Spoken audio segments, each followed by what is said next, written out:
Welcome to my channel Phi Concepts CHM.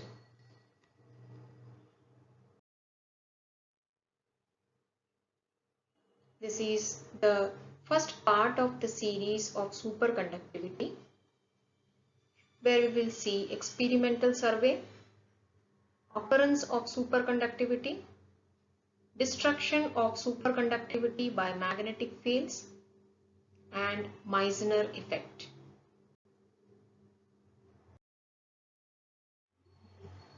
Superconductivity.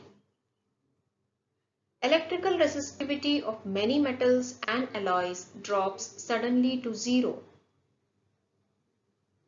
This diagram indicates that this is resistivity versus temperature graph. You can see that the resistance decreases and drops down to zero. This happens when the specimen is cooled to a sufficiently low temperature, often a temperature in the liquid helium range.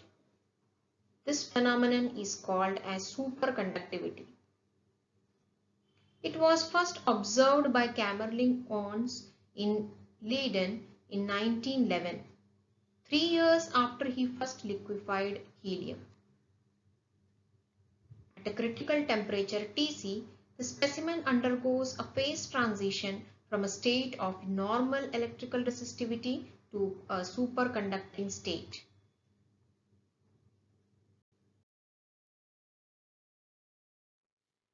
Experimental survey. In the superconducting state, the electrical resistivity is zero or so close to zero that persistent electrical currents have been observed to flow without attenuation in superconducting rings for more than a year. A superconductor in a weak magnetic field will act as a perfect diamagnet with zero magnetic induction in the interior.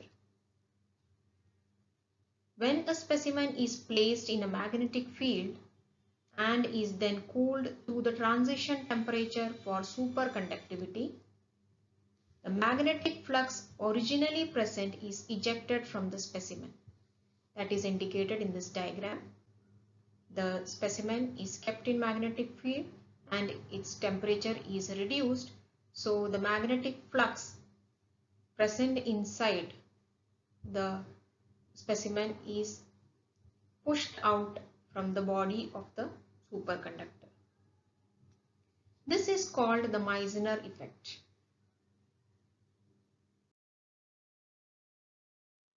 We will see about the Meissner effect in detail in this video. Superconducting state is an ordered state of the conduction electrons of the metals. The order is in the formation of loosely associated pairs of electrons. The electrons are ordered at temperatures below the transition temperature.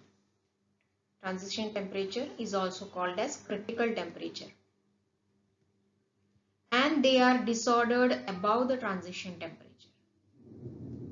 The nature and the origin of the ordering was explained by Bardeen, Cooper and Schrieffer.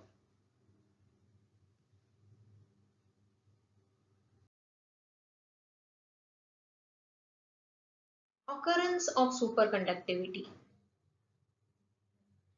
Superconductivity occurs in many metallic elements of the periodic system and also in alloys, intermetallic compounds and doped semiconductors. The range of the transition temperature Tc extends from 90 Kelvin for the compound made up of yttrium, barium, copper, oxygen to below 0.001 Kelvin for the element Rh. This table gives the different transition temperatures for the different elements and alloys. Several materials become superconducting only under high pressure. For example, silicon has a superconducting form at 165 kilobar with transition temperature is equal to 8.3 Kelvin. Destruction of superconductivity by magnetic fields. A sufficiently strong magnetic field will destroy superconductivity.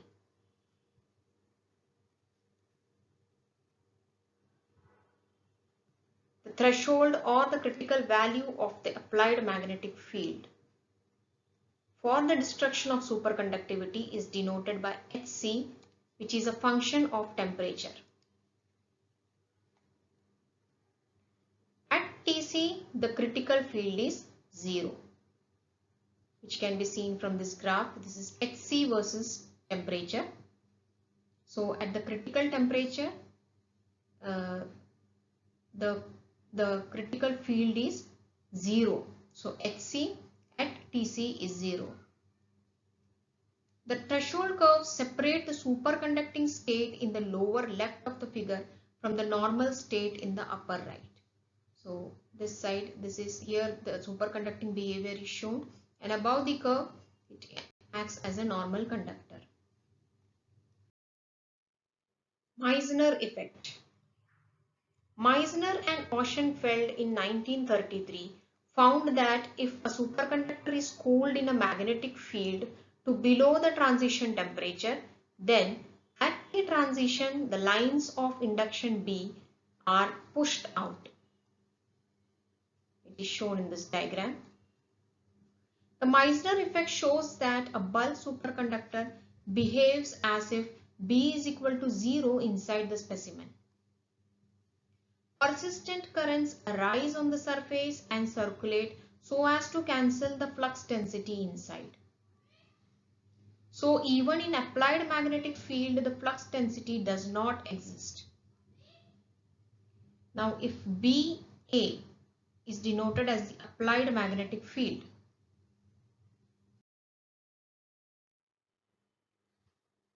but the total flux density inside is 0. Because the surface screening currents circulate so as to produce the flux density, which is equal to, we will denote it as Bi, which cancels the flux density due to the applied field. Therefore, Bi is equal to minus Ba. Flux density in a magnetic material is related to the strength of the applied field by B is equal to mu 0 into Ha plus M. M is the magnetization of the material. Since B is equal to 0, we can substitute B is equal to 0 in this equation. We get this. And therefore, from this equation, what we get is M is equal to minus Ha. We can find the magnetic susceptibility chi, that is equal to M upon Ha. Substituting M is equal to minus Ha in this equation, we get chi is equal to minus 1. So chi is equal to minus 1 is the susceptibility. This is the susceptibility actually of a diamagnet. So superconductor is a perfect diamagnet. So this is a type of, this is a new type of diamagnetism.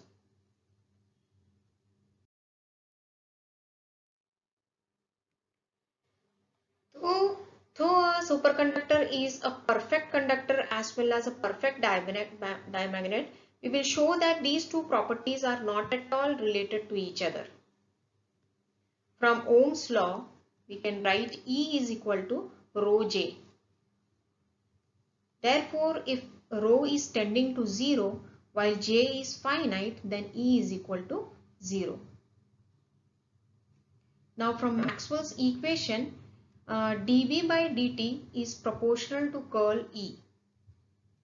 So that 0 resistivity implies dB by dt is equal to 0. That is, B is constant in time, which means that the flux that passes through the specimen cannot change on cooling the specimen through the transition temperature to superconducting state. That is, the flux present in the specimen in the normal state remains unchanged after transition to a superconductor. This is in contradiction with the Meissner effect. Therefore, the magnetic properties of a material that transforms to the superconducting state cannot simply be described by the Maxwell's equations with the additional requirement of vanishing electrical resistance. Hence, zero resistivity and perfect diamagnetism are two independent essential characteristics of a superconductor.